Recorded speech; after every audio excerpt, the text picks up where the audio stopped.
Hi everyone, I am Paul Baker. I am the CEO for the Greater Idaho Falls Chamber of Commerce, and I am here with Councilman Francis, who has been serving on the City Council for how long now?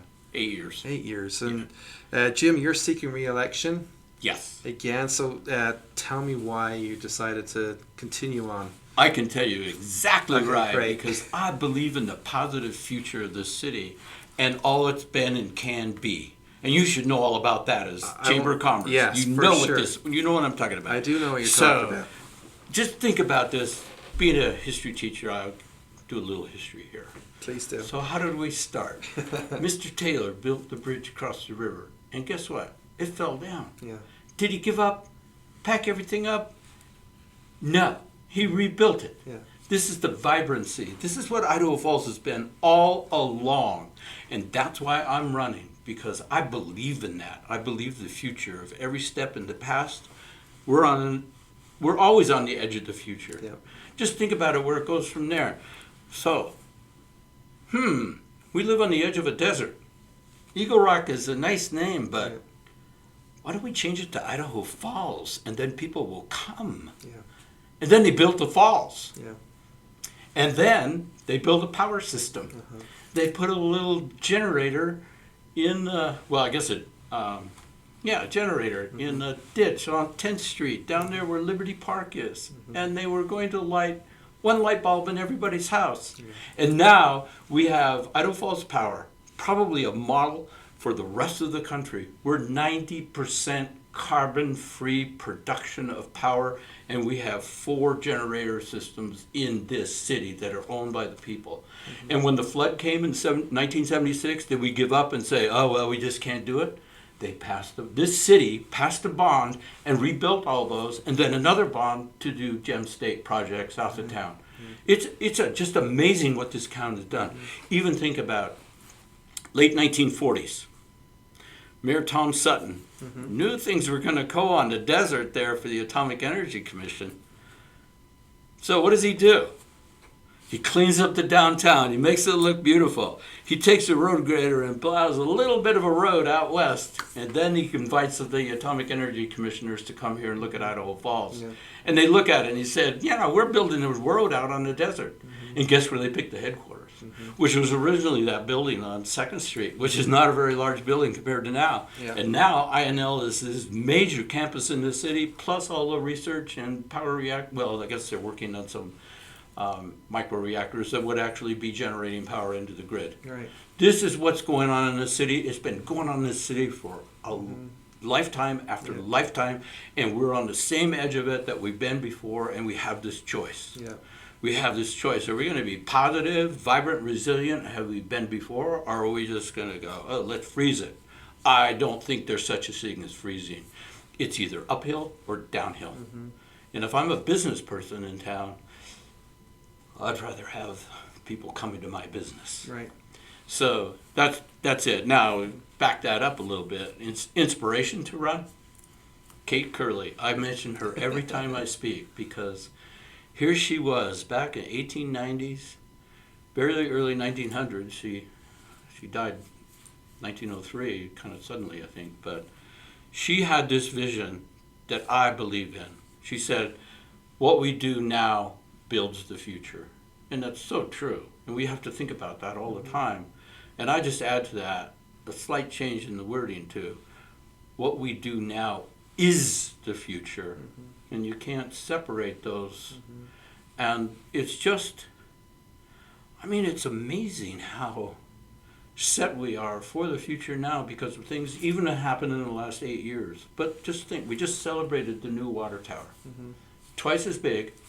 It guarantees that we're going to have water pressure adequate for the next many decades. This is like building not for the 21st century, but even Further. toward 22nd century. Yeah. That's because we think ahead, and we've been doing it from the beginning when he rebuilt that bridge and charged a toll to get across it. And it's all over the place. I have to be honest. My opponent says we're behind in infrastructure. That is absolutely a false statement that's being put out to the people of Idaho Falls to create fear. It is not true in any respect. when we talk about water piping, clean water to our city, we have enough water rights to keep going decades down the road. Right. And we may have to drill more wells at some point so that we're supplying different parts of the city, but the water rights are already there. Mm-hmm. And we do think ahead in drilling those wells. Mm-hmm. That's, people don't think about that. This is a city where you can turn the water on when you get up in the morning and you know it's clean and you can drink it. Yeah. And you can take a shower in it. Yeah. And I've been places in the world where that is not true. Yep. And it's just, that's part of what we are. We have a wastewater plant that fortunately when they built it in the 70s, they built it way above capacity. So we're still not at capacity by up to 40% more contained. Yeah. This is because we have always thought about the future at the council level and at the staff and department levels. Mm-hmm. And look at Idaho Falls Power. Not only are we 90% carbon free, but now we had to realize that we have a need for peaking power. Mm-hmm. So we build a peaking plant. It'll be online in December. So this winter in January and February, we get the cold spells, we can kick it on. Mm-hmm. True, it burns natural gas, but which wasn't my favorite way to do it. Sure. But it's necessary, and it's the only option we had. Mm-hmm. But we also, on that area of land where we build it, purposely bought enough land that if these microreactors work, we have started an agreement. We could do a microreactor, and if they keep the price at the right level, we can buy their power and kick it into our grid. Yeah. And also, we picked the generators that are capable of taking up to 30% hydrogen. So when that technology comes online, we will burn less natural gas, less carbon emission.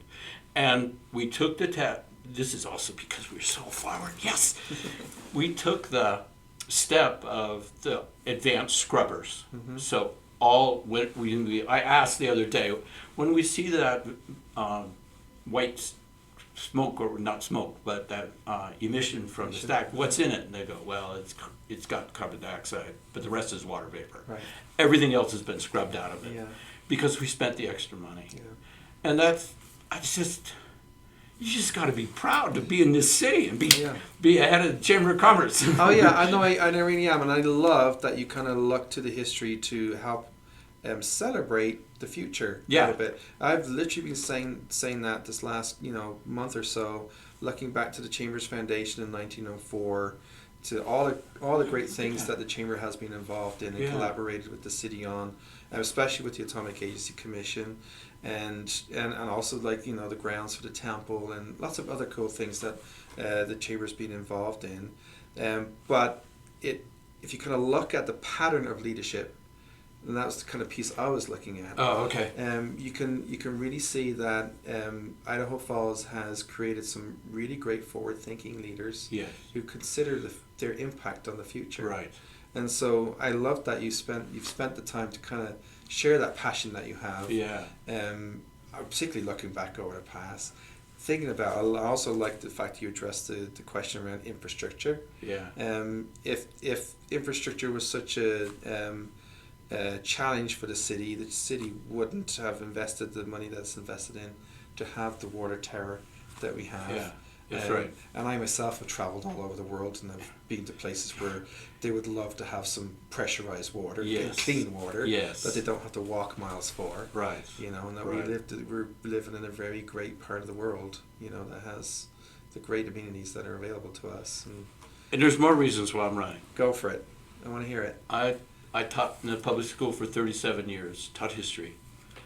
And I should also say, actually, I was a student because my students taught me a tremendous amount about democracy, and I could give you specifics there. But so I'm coming into this with a philosophy of governing that I think is not always there.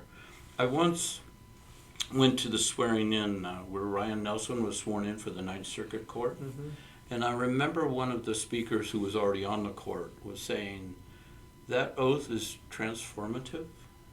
When you take an oath to the Constitution of the United States, and an oath which you do for City Council, and the oath to the Constitution of Idaho, you make a commitment to a democratic system, and to have an idea of how to make decisions within that. And that's what helped from my students. You get this idea that the Declaration of Independence was really about what government has to be. Yeah.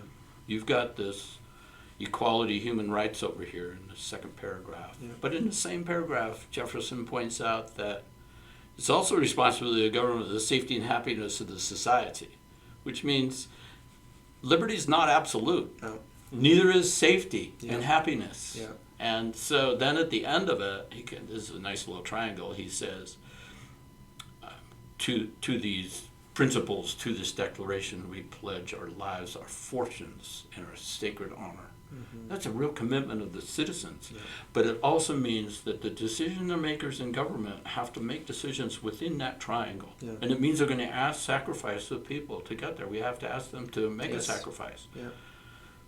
And at the same time, it's our job to protect this equality and build it. They didn't, when they wrote that declaration, they knew they weren't dealing with the reality on earth. They were dealing with these truths that are real, that are out there, that are always out there. Mm-hmm. And then I've got to try to protect the safety, which is why I was a strong supporter of the police complex, because think about it. That's 21st century policing. Mm-hmm. You can't imagine how a building could change policing, but it did and does. Mm-hmm. We can do very sophisticated internet crime research because we have what's called a Faraday room where they can check through people's electronic equipment and no one can mess with it. Yep. It's just incredible what they did. They have an evidence room where now evidence is brought in, tracked all the way. If you lose evidence, which can happen when it's not done properly, but not anymore, not in Idaho Falls, you can lose a case. And then at the other part, they have a lab where the police officers no longer get sick when they're trying to figure out what they've just picked up. Right. It's 21st century policing. Yeah. And that's why I was a strong supporter and push. Because 4 years I was the liaison to the police department until the last 2 years the mayor switched me to fire. But in my time as liaison to the police department, I was really supportive of Bryce Johnson and encouraging the rest of council to come along with this idea of community policing. And it's out there. A lot of people mention in their statements they want community policing, but I was there. Yeah. And it took a lot of work, but I did manage to get the first step in that community policing, of course, is police officers getting to know the people in their beat, in their area, so they both know each other, was getting a dedicated officer for downtown when we were having trouble downtown, when there were not the best of things going on in front of some of the businesses downtown. And that those officers, it's begun to work. It really works. And like I always said in school, if I knew a kid's name in the hall, I could get control of him. It's more difficult when you don't know. And that's the idea of policing. It's the same thing. Like when they know and they can say to somebody, hey, and call them by name and say, time to go home. Yeah. And put them in a gift. Mm-hmm. Transportation home. Right. Yeah. That's part of how we built this city. Yeah. But community policing has been expanded, but we've also, another one I had to push for really hard with the rest of council was to get the what we call the crisis intervention detective position. And it's just been so good that officer now has built rapport with many of the unhoused people, but also he is part of our approach to people that are having mental crises, and they don't need to go to jail. They need help that the resources that the community has, and he can connect them. And realizing everybody's problem is slightly different, or everybody's challenge is slightly different, so it's not the same resource for every person. He's got that all going. It's just he's just an amazing person in the first place to do that. That's great. And then we're in Idaho. I think we're one of the leading cities to have the co-response. The idea of a social worker out there with the patrol, and again to try to defuse issues that aren't. They may. It's just not somebody who needs to go to jail. It's somebody who needs to get help. Right. If that makes sense. Yeah, that's absolutely. community policing. Yeah. And the other thing, part of it is that now in the last year or so, they began to divide the city into what they call beats. But the concept is that the officers go to the same area basically, and they get to know the ministers in the area, they get to know the institutions. If there's a senior living center in the area, they get to know who the people are. Yep. That's how you head off crime in a Yep. proactive way. Mm-hmm. And it's just, I can't tell you how proud I am of this city. Good. Well, let me ask you. I'm talking to somebody who's got to feel the same way. I do feel the same way, and it's when I've only been here 4 years, and I kind of had recently kind of this thought is that everybody may have arrived here for a variety of different reasons. They may be multi-generational, and they may just be here 1 year, but we all share the same reasons why we stay. You know, and it's because of the very things you're talking about, right? And that we all have that commonality with each other, and we can all say, "Well, you've only been here 5 years. How would you know?" Well, actually, the great thing about Idaho Falls is that it should smack you in the face of how great this community is, and it is worth celebrating, and it is worth protecting, and it is worth serving. And so I always take my hat off to anyone that's willing to throw their hat into the ring to serve their community. Oh, thank you. And I genuinely mean it. Because I see the sphere of responsibility and the weight of that responsibility, especially for someone who takes that oath seriously. And it's not to be taken for granted. No, it's not. And it's also not a light decision either. Right. You know? And that's what I mean about the transformative nature of the oath of office, because it is that, no longer do I represent a special interest group. Right. I represent a community. Mm-hmm. And sometimes I'm going to hear people from 6 different points of view on an issue. Right. And I don't get to vote maybe. I've got to vote. Right. Yeah. Yes or no. Yeah. And what I need to be able to do to myself and to anybody who asks, can I verbalize why I voted the way I did? If I can't do that, then I have a real problem. Right. But I try to, that's what I'm doing when I'm sitting there, is thinking, okay, how am I going to vote on this issue when it comes down to the actual vote? Yeah. Sometimes I honestly don't know until the clerk starts calling them. Right. But then I vote, and I would be able to explain to anybody in the room why I made that vote. And that's part of this. Again, my opponent is saying we don't communicate. I made a promise when I took office that I would answer every email that came and every telephone call. And the only time I didn't get to keep up is when they were so overwhelming with emails that shut the whole system down, and I had to make a public announcement about my answer to all, because I didn't get back to all of them. Right. But my idea has been, and sometimes I'll just say, look, we need to meet at Great Harvest and talk this over, or we need to meet at City Bagels and talk this over, or we need to meet here and take a walk through this community, and you show me what the problems are. We can deal with it. It is a communication. And by the way, I should point out, I heard in a forum earlier this month the statement from a person in the audience that no one is allowed to speak to an issue that's on the agenda for the city council. That is false, and I know it's false because I wrote the change of policy. Well, there you have it, everybody. There you have it. If you want to speak on an issue on the agenda, you can speak to it. If it's a hearing, you have to wait till the hearing starts, but the mayor is always good at getting everybody to speak who has something to say. But that seems to be, though, this kind of conceived idea that it's challenging, or it's difficult, or it's close to impossible for people to get a hold of their city council member or whoever it might be. And that seems to be like, maybe more so on social media than it is in what I would call the rest of the world.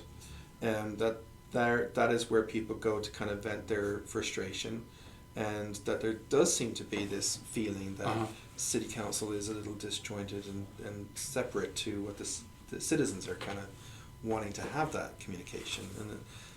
But it's a two-way street too. it requires some civic duty and responsibility on the part of the citizen, equal to the elected member also. Yeah. And so I would love to get your kind of thoughts on that, like that feeling that's existing right now. Yeah, let me answer it in two ways. And first of all, a direct answer that I'm not going to catch you if you put it on Facebook, because I don't have time for that. I don't. Yeah. But if a person emails me, I will get back to them. Right. I'm particularly during election season, I'm not back that day. Yeah. I can tell you, but I will get back to you. And if somebody, and my phone number is on the city website, call me. And again, I might not be able to get back to you right away, but if you leave a voice message, I will get back to you. And I've made that a practice for 8 years and intend to keep it. But the second step to that is you're asking me, in a way, where I want to go for the next 8 years. Mm-hmm. So 8 years ago, I said, we've got to build a police complex. Right. And we did it. Yeah. My next one is we have to work bottom up and top down to build a sense of community in this city. Mm-hmm. It is something that probably will require some catalyst maybe from the city government level, but asking neighborhoods, and maybe you build this around the various elementary schools, but that neighborhood should be empowered to make some decisions in their area. Mm.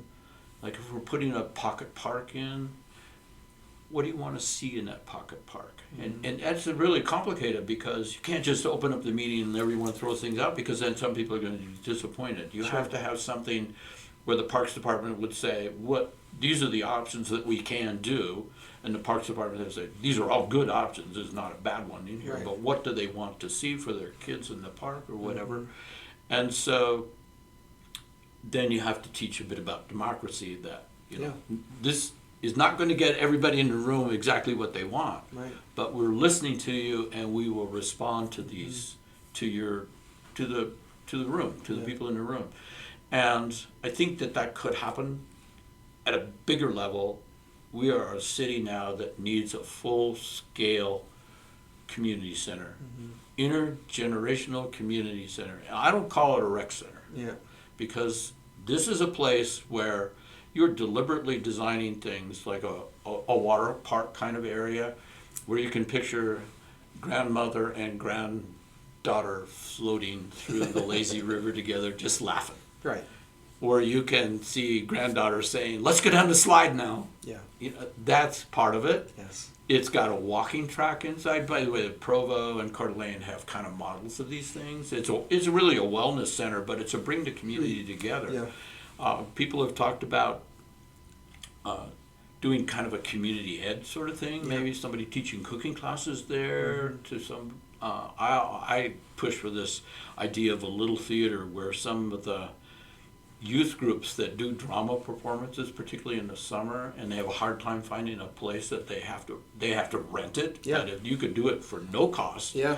And then they could put on a small performance, bring people in, seniors, others that come and watch the talent of young people. Mm-hmm. So it's really meant as a place that draws people together. And I still picture the 3 or 4 people walking the walking thing, meeting each other because they come at the same time every day, and they make friends. They make friends. And I mean, that goes on at the mall now. I know it goes on at the mall, but this could be something that really draws people together. Yeah. And it has to be something that young people and people in the middle ages and all levels have to really have something they want to come and do. Yeah. And if it were ultimately ideal, there would be a dedicated lap place that meets state standards for competition. Great. And so that's my dream. That's awesome. I got 4 years. I love it. I love it. It may not be built, but I can make the promise I will work on it. Start somewhere, right? Yeah. I like that, because one of the questions I've been asking people is obviously the growth comes up in conversation, and I kind of share my personal experience where I come from Dublin in Ireland, and during the 90s we experienced what was called the Celtic Tiger, and the place just grew phenomenally. Oh. And to the point where when I go back to my hometown and where I grew up, I don't really recognize the town I grew up in. Wow. And part of the reason why I decided to do what I'm doing now was I just fell so much in love with Idaho Falls that I wanted to do my part to sort of help ensure that and accept growth is happening, but also there's things that we can do to make sure we don't lose a sense of community and a sense of identity. Right. That again brings us back to that commonality as to why we stay. Right. And I should come back to that on the issue of housing too, because that's part of community. Yeah. And back to my little triangle, one of the key parts of the human right part is liberty. Mm-hmm. So, yes, I want developers to have the liberty to design something on a parcel of land that they see will pencil in for their success as a business. Mm-hmm. And I want to, of course, it has to be somewhat regulated because it has to be consistent with the zoning codes. Yes. And with building codes. You got to build it safely and solidly and all those kinds of things. I'm not letting up on that. Yeah. But as far as any idea, which I pick up from my opponents, I mean, here it is in their newspaper. Uh-huh. They said it. Yep. They want to control. Wait a minute. Control. Government control of capitalism sounds like the worst plan to respond to demand. I'm one of those. I say the best response to market demand is capitalism, and I will defend it over and over again. Yeah. And again, back to the Chamber of Commerce, that's part of what you're saying. Yes. Business. And we need a variety of housing options in this city. Mm-hmm. There's no doubt about it. And it was 2020, right before the COVID got bad. I went to a seminar, a workshop on housing. And the facilitators, this was in Grand Junction, and the facilitators said, you know what's coming? A demand for housing options in cities. Apartments, townhomes. I go, really? Idaho Falls? But they were right. Yeah. And that's because people 55 and older, we haven't seen that before that I know of. There's at least 2 projects in Idaho Falls that are 55 and older communities. Yep. And I kind of get it. Yeah. Because at some point I'm going to get tired of mowing the lawn. Yeah, and that happens. And they want to live there in a nice, well-built building, and they don't want to have the yard, and they want to be able to get in whatever their form of recreation is and get out of town on the weekends and go camping, go hiking, go boating. Mm-hmm. There's so many opportunities around here that draw people away from but that's not for everybody. We're building single-family houses all over the city, north, south. There are more options in this city than there were, and those townhomes appeal to people too, where they can buy the home, but they don't have much yard to take care of it. Yeah. What's wrong with liberty? Right. It says, I have a choice in how I want to live, and the developers realize that choice is out there, and they're willing to respond to it. Not only willing, but going, yes, this is what capitalism is all about. Yep. Don't threaten it with government control over, it has to look like this in this area of land. That is not for me. Mm-hmm. And I assume it's not for many people in Idaho Falls. I think there's a large majority of people that would completely align with your thinking on that for a developer and for the private sector to help inform some decisions, usually the market will tell you exactly what the demands are because they're constantly looking at it, and they're not going to invest in something that's going to, won't hope they don't invest in something that's going to mean they're upside down. Right. In a tremendous that would not be their goal. That would not be their goal at all. In fact, it's the opposite.